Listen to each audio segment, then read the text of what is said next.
Hi, my name is John D, and I've been a guide in Madikwe since the beginning of '99, so it's been a good journey. A little over 20 years of working in the reserve and learning the ropes, and just getting there, still learning. Thank you. All right, so I believe that some of us might have been on a walk before, and so just to touch base a little bit, we going to be heading north along the river. So beautiful terrain, not too hard. It's an easy flat area. There'll be probably a drainage line here and then, but nothing too hectic. And most importantly, we're going to walk in a single file. Both myself and Aubrey will be up in the front. So he's our backup this morning. I'll be the lead guide for this expedition. And if you do see something, please don't hesitate to stop us. Make it click with your fingers or maybe tap on the side of your trousers. It's more of a neutral sound into the bush instead of saying, "Hey, John D." Then animals tend to hear that from literally far. Remember, sound travels very quickly at nearly 343 meters per second.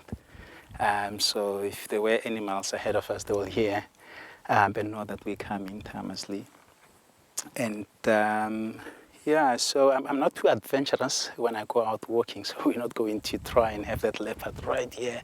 So it's more about trying to enjoy all aspects of nature. You know, little things that you don't really get to see and enjoy when you're on the back of the vehicle. Tracks on the ground, droppings, thorns. Nevertheless, I haven't really spoken about touching, smelling, feeling, and we will also give you an opportunity to taste, if you would like. So don't say we didn't offer. All right, and though we know that this is a dangerous game area, so there could be elephants, there could be lions anywhere, but should we get into a dangerous situation of some sort, very important, do not run. Very important that we stay together as a unit. Listen to what I say. Aubrey and Greg will get you out the situation. I'll stay back and then hopefully talk my way out and rejoin with the group. But very important, please. We can talk whilst we're walking, just keep it to minimum. And is there anyone that smokes in the group? Oh, beautiful. Okay. All right, and so both rifles up in the front will be loaded. And it's a bolt action rifle, so I'm carrying a .458 caliber. And so they will be loaded with 5 rounds, which I'm going to load now.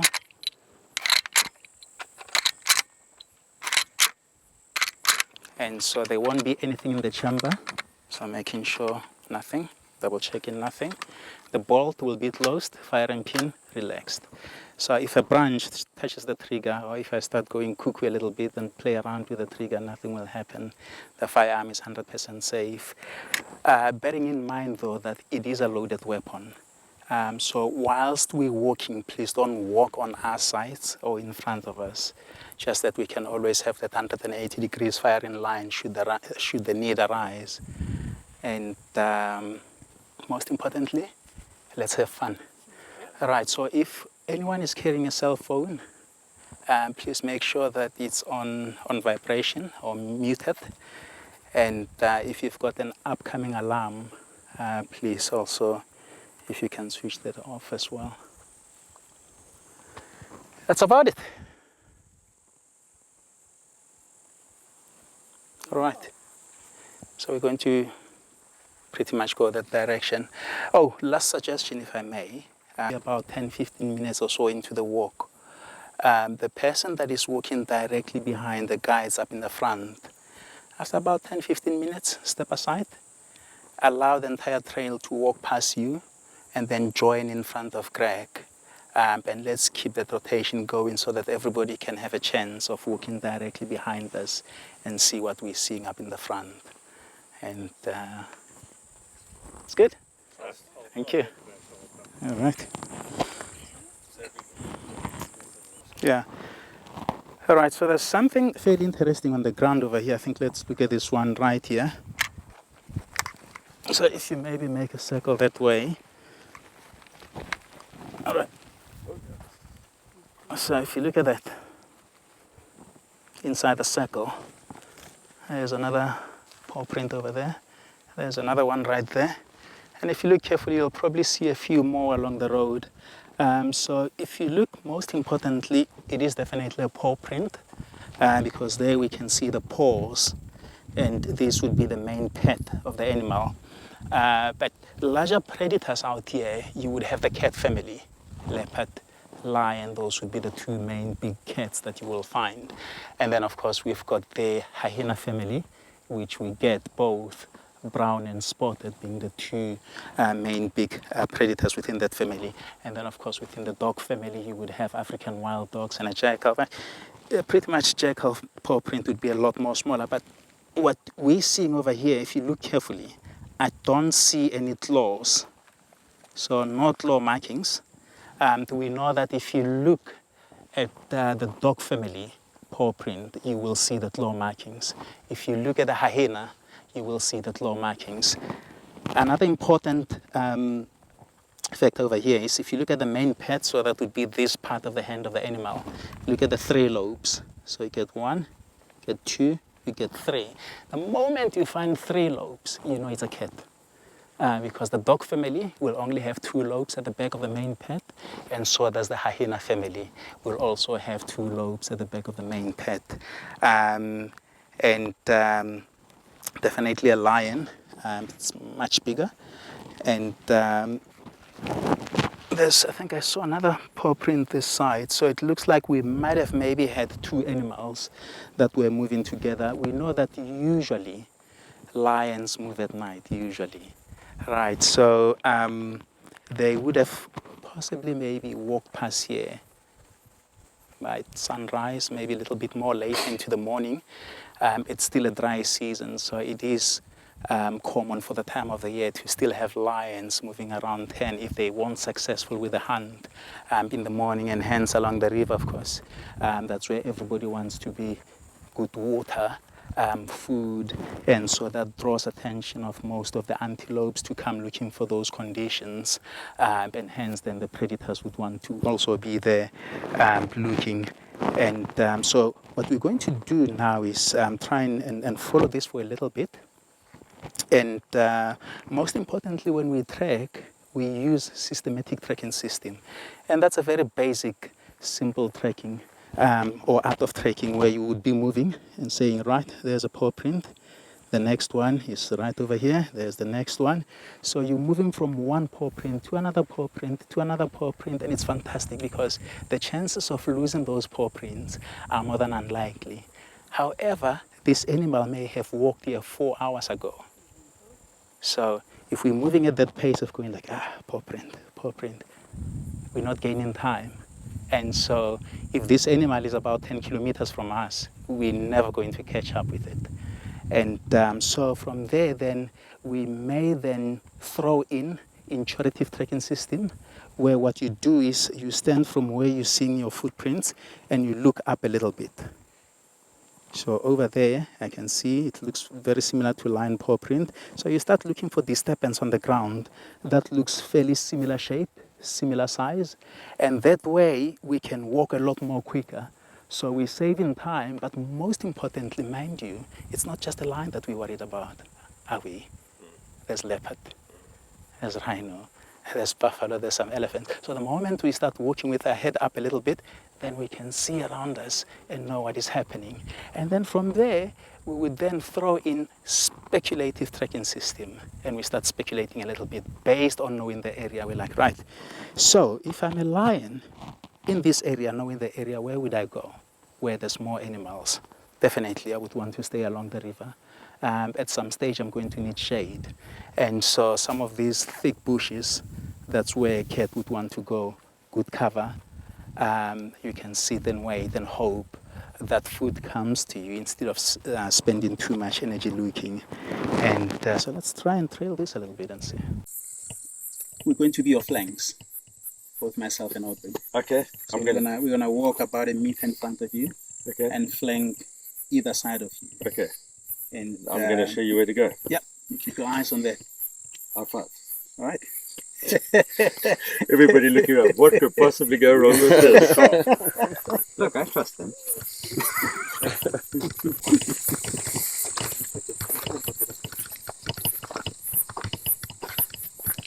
You look at a dusty place like this. Yeah. So on a dusty place like this, sometimes you may not see the whole footprint based on the activity that happened within the area where there are other animals that walked over, was the vehicle that drove over. You may get a partial footprint, like if you look over here. Okay. Elephants walked over there. Yeah. So this is just the main path that you're looking at. So, Brian. Yeah. Remember, if you're tracking on point. Yeah.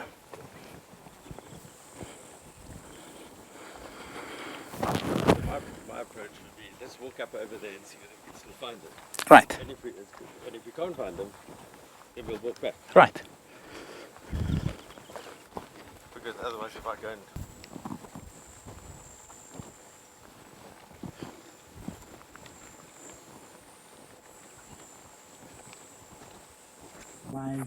is to have you getting us close enough that we can have a good sighting. However, still be safe. And a few things to consider, which I will give you an idea. Elephants can hear very well, exceptionally very well. Right, so it's one of the things that we need to try and be quiet. Another thing is sense of smelling, really very good. So based on those factors, if we have the sun behind us, even better, because if an animal looked, it would be looking into the sun. Okay. All right.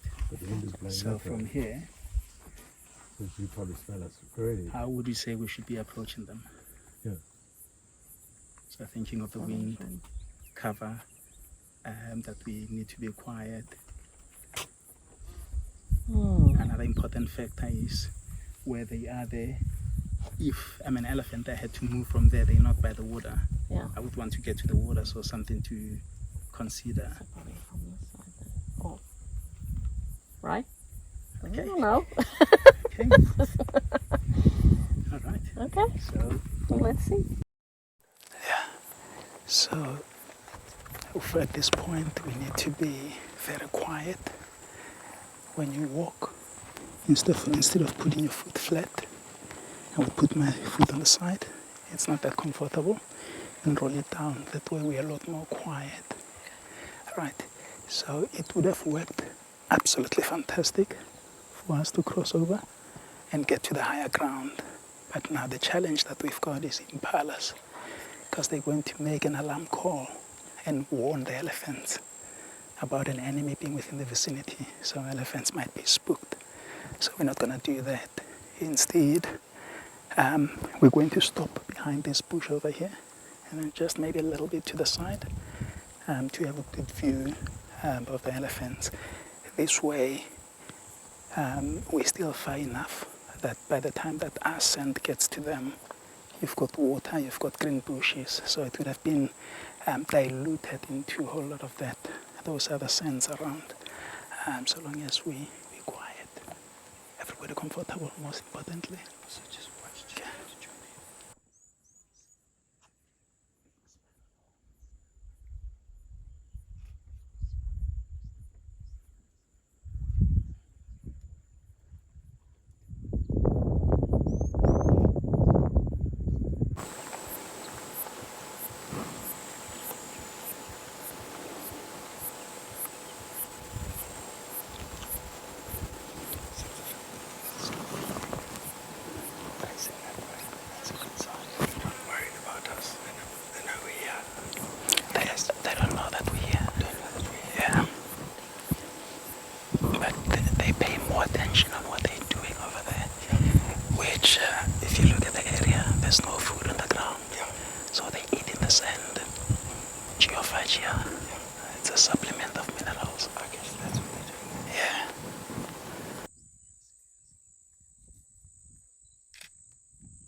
trees, they've got a nitrogen-fixing bacteria within the roots. And what it does is it gets nitrogen gas out the ground and convert that into nitrates.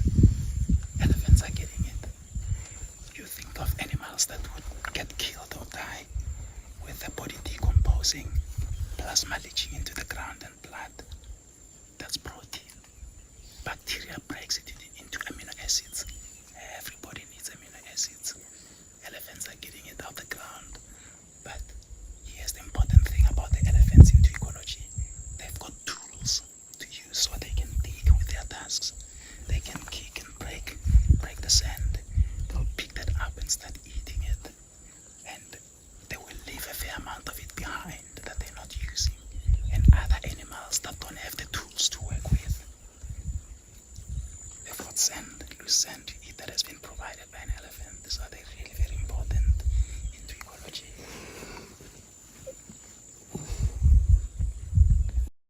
Those impalas anymore. So possible that they moved on, carried on in a different direction. I don't know. But what I would say we do, yes, would be to make a little bit of a bigger loop that way, and then go around, and then eventually go through. You can still see those zebras, they coming through there. And then maybe look and see if we come on the other side. Yes, And we'll the make it. tracks are still there. Yeah, In which case we've made a big gain.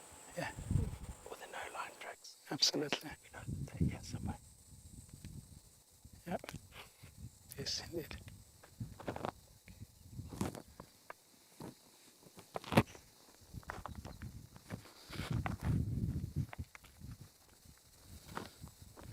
Right. I think we're going to get into the drainage line here. So we leave them. So the whole idea of being on foot is to view the animals and leave them undisturbed. And that's exactly what we're doing now. And it's just working perfect for us. So we're going to leave them now happily and let them do what an elephant do. Yeah.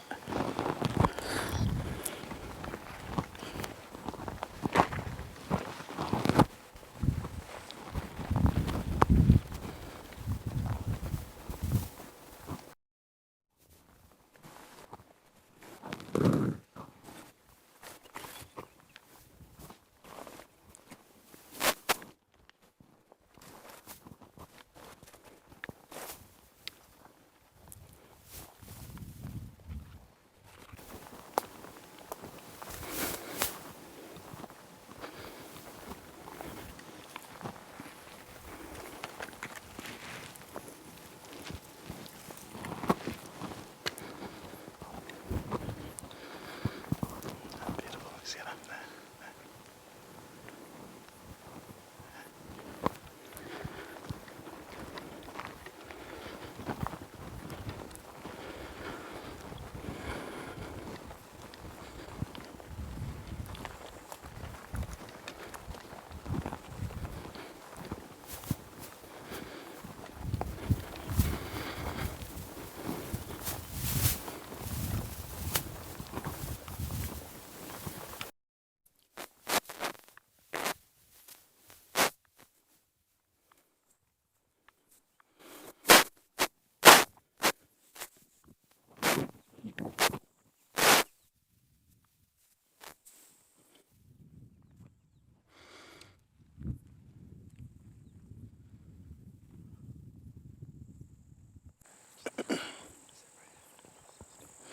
So try and put your eyes on that animal when it walks through that bush and see how that confuses your eyes, and hence dazzling. And I guess maybe that's why we call them a dazzle of zebra. With if they get to know, somehow detect an enemy being within their presence, they'll kind of like start running in between each other. And in a way, it avoids an enemy not being able to detect the weakest link. It could be maybe an animal with a lame foot. It could be maybe the smallest animal in a group, because it's just lines that are going like that in between each other. That's beautiful. And so what you will tend to find is for the time of the day, most animals would be a lot more easier than they would usually be by the time that they're supposed to be active.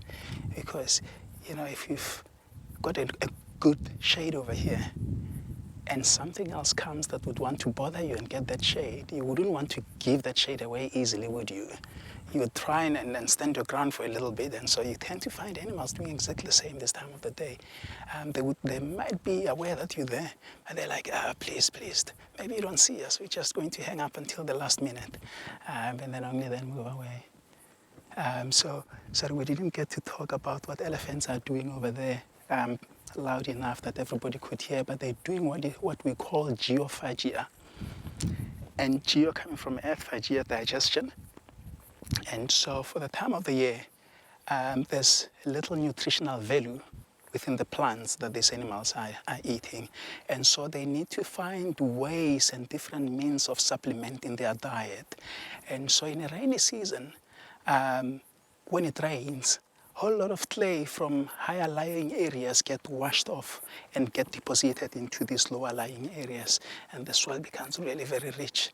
And elephants, having a tool to dig with, because that tusk, it's just an amazing tool that they're using, which are, of course, an incisors teeth of an elephant. And so they'll go down and use the weight of their head and drive that tusk into the ground and loosen the sand. And they'll pick it up and start eating it. And that's exactly what they're doing over there. And they'll leave bits and pieces. That's why you could see a kudu waiting at the back. So he's waiting for elephants to eat and be happy. And as the elephants move away, then Kudu will come in and say, yes, thank you, elephant. You know, God bless you. And so zebras are doing the same also. They go in there and going to wait for elephants to get done. Right, anyone for an extra bottle of water? Please don't be shy. We've got more than enough that we're carrying with us. Yeah, I have another bottle. Right. It's quite a big animal when you're down on the ground, eh?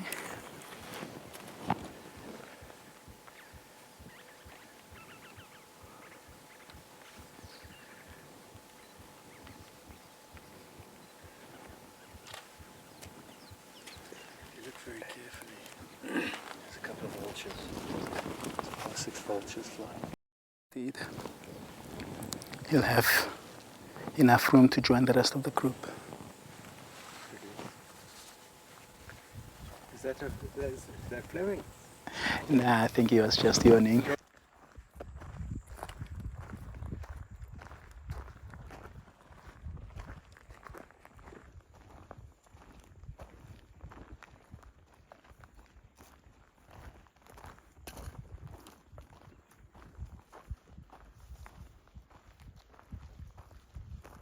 And this is clearly, I would think, possibly different animal. But it might have been that the same pride might have split. Because there we had 2 animals, and I know that within this area we've got a pride of 5 that moves around.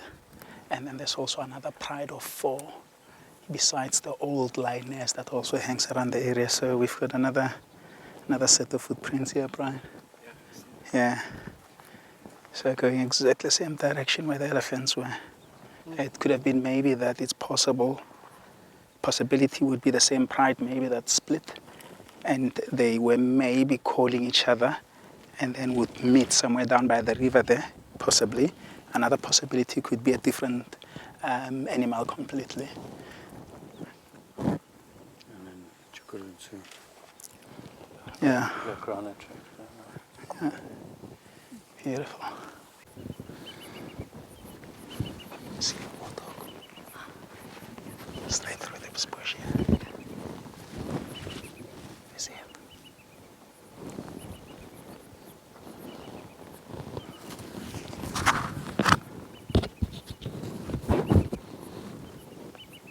That they also love, and then we'll backtrack.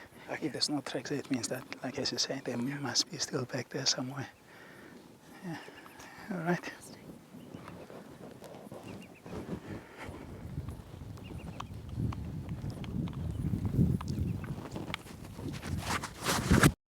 I think what we should do is go a little bit that way, probably just under 100 meters or so. See if we didn't miss the tracks, maybe walking on the hard ground this side, and eventually back down onto the river road. If not, then the good chance is that perhaps maybe further back there, so then we'll backtrack and go back that direction. All right, that's interesting. Exactly, exactly. You're right. So if you look at the back of the main pet, there's only two lobes. You see that? Right? So the moment we see two lobes, we know that we're not dealing with a cat. So it could either be a hyena family, family Hyenidae, or maybe the dog family, family Canidae. So if you look at the size of that compared to the size of that, huge size difference in the paw prints. Right, so one would think that perhaps maybe it's a small animal with a big animal moving together. Right? So now look at digit number 1 and 4. Look at the inside of the digit. Half moon shape, 100% a hyena. But with the two big hyenas, we've got spotted and we've got brown. There's also an aardwolf, which is in the family. But nevertheless, look at this particular footprint over here where the substrate is loose. Look at the hair. You see the hair markings on the side? That's a brown hyena. So that gives it away because they've got a long coat. So where they're walking, the hair would pretty much brush around the footprint itself or around the paw print.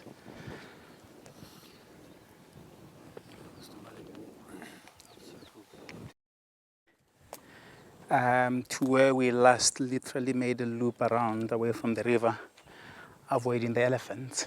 I don't see anything that is as recent as what we left back there. So there's two possibilities to that. It's either they are still lying down somewhere there because they won't fly, definitely, or we missed their tracks somewhere where they would possibly maybe started moving inland a little bit. But my gut feeling says they must be somewhere along the river here. It's good breeze, good shade, good water, because at some stage they're going to need to drink water when they start moving early evening. So I would suggest that we maybe backtrack and take it easy going back that way and see what happens. Right, anyone for a bottle of water? Please don't be shy about it. We still have 1 or 2 left. 8 somewhere. So I've got a paw print. Yeah, you can see there.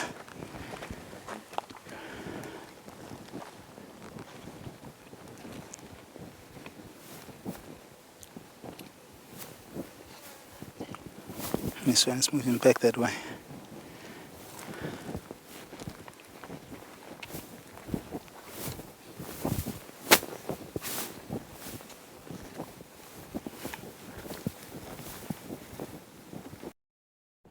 A little bit west of us here earlier, that was coming down towards the river.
Tusk had been driven into the ground. Look at that.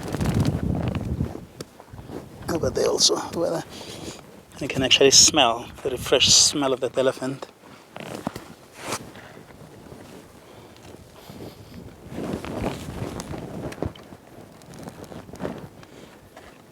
So they've obviously left a lot here. And we just saw a warthog right here.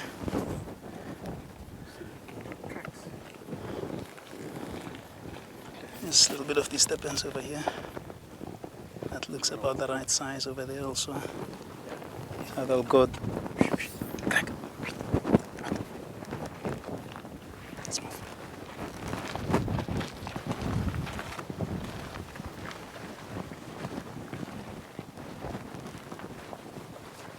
Keep going, keep going.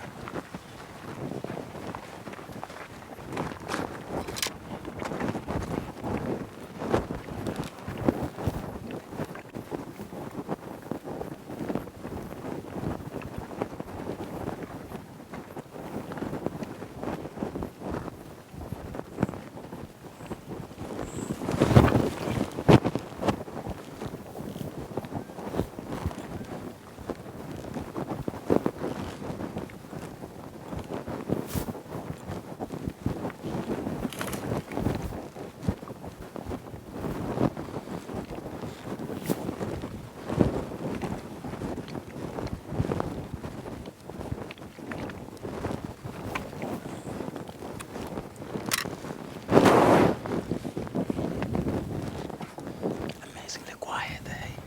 Very, very quiet.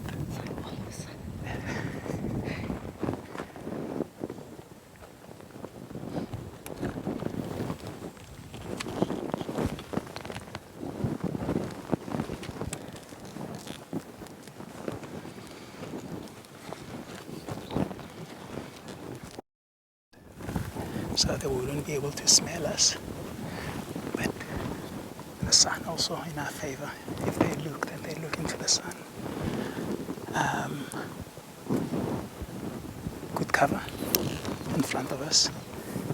A fairly good safe distance. If one would say, how far do you think the safe distance is? I don't know.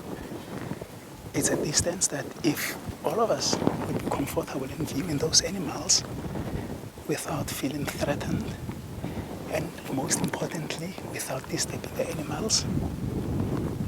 So in other words, allowing the animals to do what they were doing.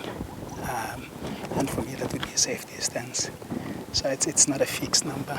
It can change based on conditions within the area. Trees. And there's quite a fair amount over here also. Look at that. It's a lot more drier. If you look at the consistency, it's pretty much the same. So I like to do a little bit of poo-ology, and I find poo-ology really very interesting, being the study of the poo, analyzing and see what it is that an animal ate and left over there for us. And look at what we're getting inside. Piece of a stick. You see that, but look at how it's been cleanly cut, like really very, it looks like somebody had something sharp, like a sharp object, maybe 3 cutters, and started pruning. And if we keep on looking, look at a bit of fiber from the back, and then there's a piece of a leaf. Piece of a leaf from the tree. Now we know that whoever ate this only ate from the trees. And a big animal that would be eating from the trees without eating grass, of course, would be a black rhino. This is a way where these animals would go to defecate.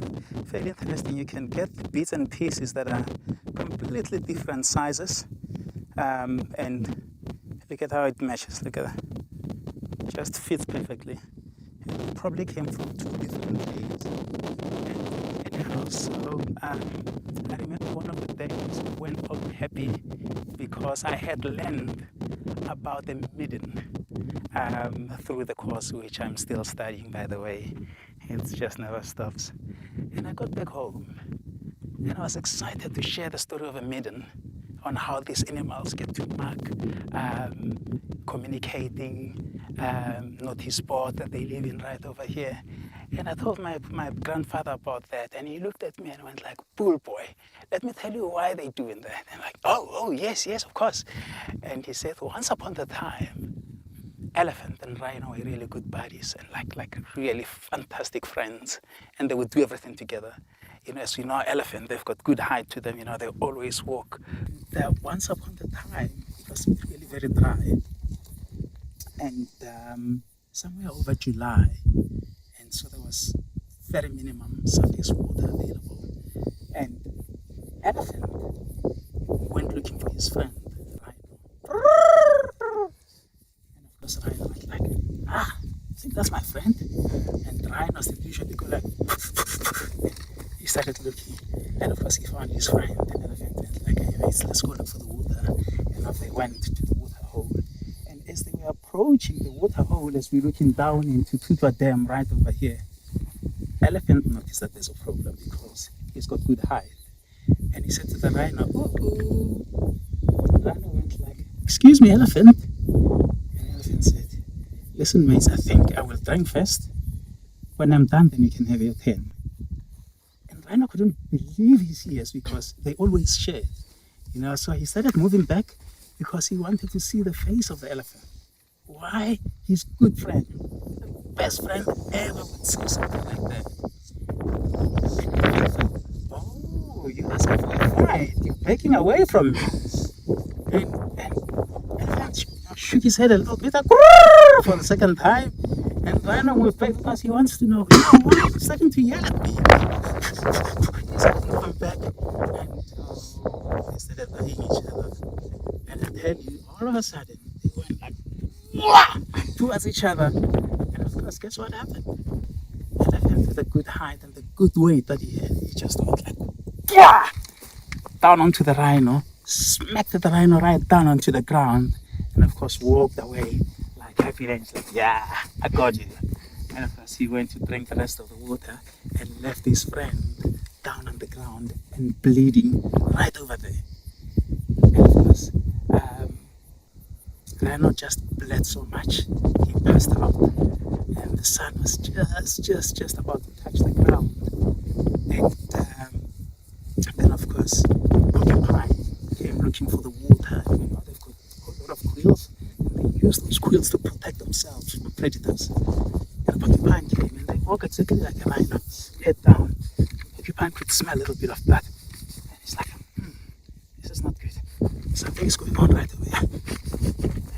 He went, and of course, he didn't see the rhino and bumped onto the rhino, erected his quills, and Rhino felt pins and needles onto his skin. Like, who is that? And Porcupine went like, "Hey, I'm the Porcupine." Because he doesn't want to say it loud, there could be lions sitting by the water. "I'm the Porcupine." And Rhino said, "Please, man, can you help me?" Porcupine went like, "Excuse me? What can I do for you? You're so big, Rhino." And Rhino said, "Please, man, can I borrow one of your quills? And I promise I will give it back to you as you gave it to me." And Porcupine thought, "I don't know about this, Rhino, man. I honestly don't know." But anyhow, so he pulled one of his quills out and, whoop, and gave it to the Rhino. But Rhino was exhausted, mind you. So he started sewing the first wound of the main tusk of the elephant. And he got done with that and he was feeling a lot more better. And of course, he came back to the camera. "Now I need to sew the other wound, but I'm just so exhausted." So he thought, "Okay, how do I keep this quill safe?" And he said, maybe I put it in my pocket. And he went like this. "Now, but rhinos, we don't wear trousers." And he thought, okay, did I put it in my ear? And he thought, no, that might hurt, definitely. It might pop my eardrum. He thought, right, if I put it in my mouth, then in the morning I'll just pull it out. And he thought, okay, so if I swallow it, what happens? And he thought, that's actually the best place ever where I can keep it safe without it being damaged. And he put the quill into his mouth and left just a tiny little piece coming out that in the morning you can just pull it out. And Porcupine, of course, then left. And a troop of baboons came walking past the water hole, came to a meeting like this. They started scratching and they're looking for termites, picking up a little bit of termites, and they could smell blood. And baboons can actually chase a leopard off the kill if you get big males and take that meat and eat it. Smelling blood, they thought, yeah. And of course, they started moving closer and closer, and they saw a rhino there lying down. They thought, hey, okay. So the dominant male of the troop went closer and closer to the rhino, and And he saw this thing coming out the mouth of the rhino. And he thought, yes, yes, it must be the biggest worm ever. And of course, he went stalking the rhino and said to the rest of the troop, you stop, you wait there, I'll come in. So he went and stopped. And he went and he pulled the quill out. And, wow! Wow! I'm sorry. And the rest of the troop just literally disappeared. And he ran with the quill and of course went up the tree. He started chewing on this thing, but it was just too hard to eat, not really palatable. And he said, what a waste of energy.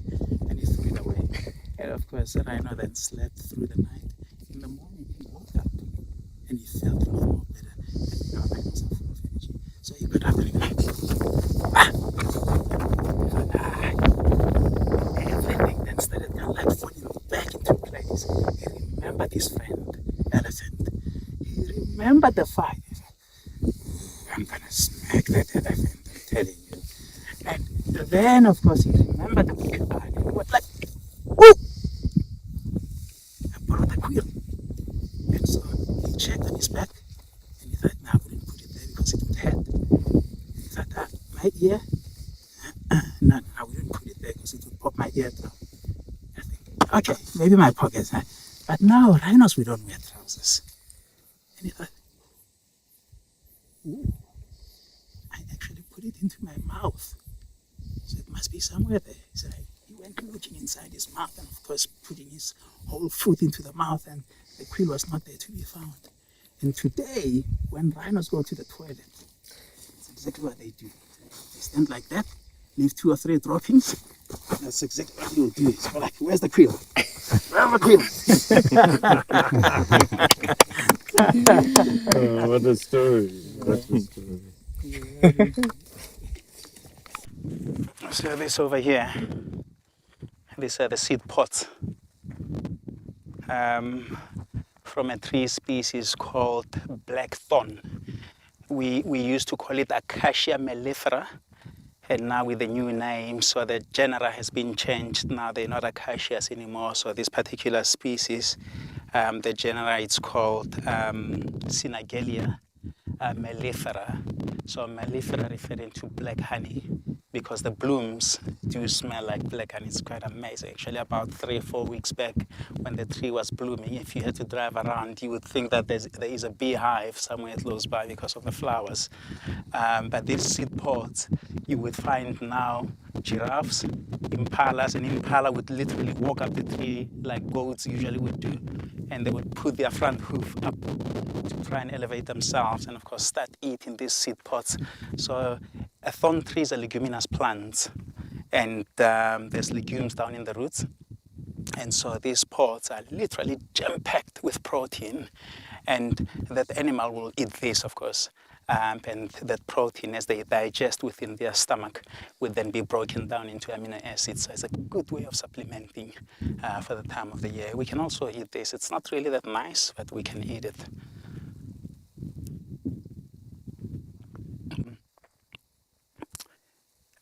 Cattle growls for either cows or goats.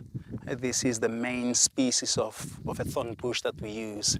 So we would cut a fair amount of branches from this tree, and then you literally pull it moving towards you, and then you make that circle around. And you probably try and get it as high as my height, and then that way nothing will go through. Your animals are not able to go through it, and so does the predators. So that keeps your animals safe, including us if we're stranded out here.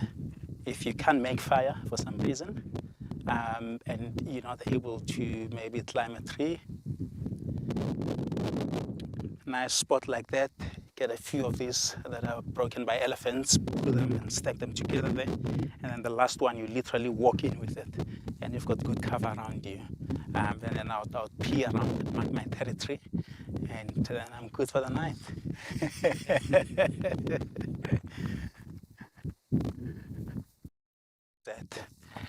So a plant or a tree will absorb water and mineral salts out the ground, and a whole lot of that will then be transported within the core of the tree or the surrounding tissues, and that nutrition will then be distributed up in the canopy within the leaves and get converted into carbohydrates during photosynthesis. But then in return, the leaves needs to send food down to the roots so that the roots can grow and keep on working. And so that food will come through the inside of a bark of a tree or the phloem tissues or the cambium. So if you think of a lymphatic system, pretty much similar. And an elephant with a tusk, they will come and push their tusk into the trunk of a tree, loosen that bark, and they will peel it off and start chewing on it and swallowing it. And it's more like us eating sugar cane. That's exactly what they're doing.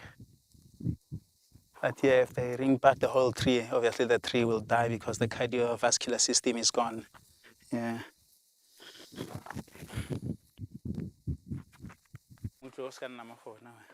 At least the seed heaters are on.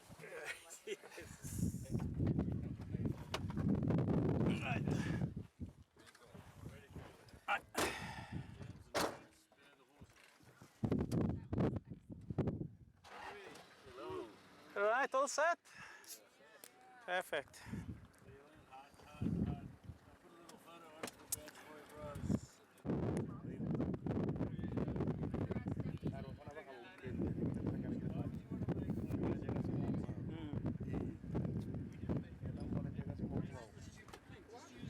Ke ona tuelo e.